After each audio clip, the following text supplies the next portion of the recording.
Pria yang akrab disapa Erik itu menceritakan pencarian yang ia lakukan untuk bisa menemukan 5 anggota keluarganya yang hilang dalam bencana banjir bandang, Galodo, yang terjadi pada Kamis 27 November lalu. Sebelum bencana itu terjadi, Erik berencana untuk pergi bekerja ke daerah Pasaman.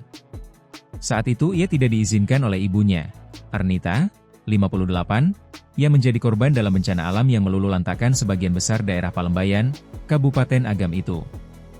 Tanggal 24 saya minta izin untuk pergi ke Pasaman untuk bekerja kepada Mama. Karena cuaca sering hujan, saya tidak diizinkan pergi dan baru boleh berangkat pada tanggal 27, katanya. Tetapi, pada tanggal 27 itu Galodo menghantam daerah tempat tinggal sang ibu.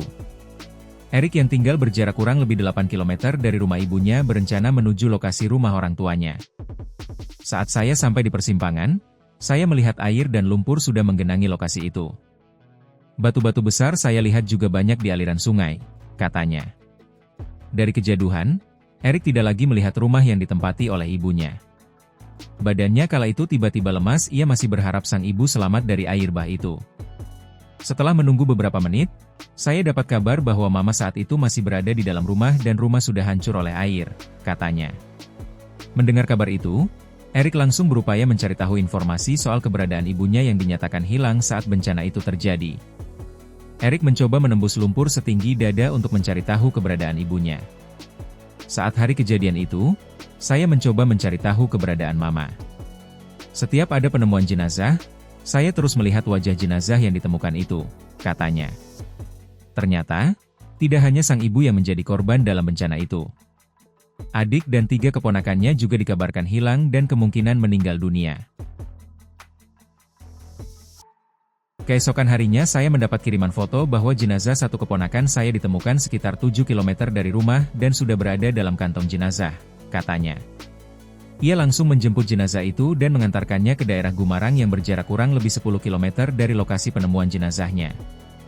Karena ibu dan ayahnya terisolasi saat itu, tidak bisa melihat jenazah anaknya dan meminta saya untuk mengantarkannya ke tempat neneknya di arah Gumarang, katanya.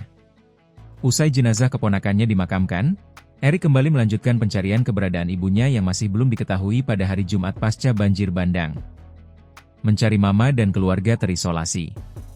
Pada Jumat 28 November, Erik masih berupaya mencari tahu keberadaan sang ibu serta adik dan kedua keponakannya yang masih belum ditemukan dan tidak diketahui kabarnya. Anak ketiga dari 5 bersaudara itu juga dibenturkan dengan problem lainnya. Keluarganya yang berada di Jorong Subarang AIE, Nagari Salarehaye Timur terisolasi dan tidak bisa berbuat apa-apa. Kami yang berada di area jalan utama ini juga tidak bisa berbuat apa-apa. Karena kondisi cuaca yang masih hujan dan keadaan material Galodo yang masih belum bisa diinjak karena lumpur, katanya. Warga yang berada di Jorong itu memang belum bisa diakses dan terisolasi sejak kejadian bencana dan sudah tidak memiliki bahan makanan pada Jumat sore itu. Dengan tekad yang kuat, adik sepupu Erik, Darul yang bertubuh ramping berupaya mengantarkan bahan makanan untuk keluarganya yang terisolasi itu.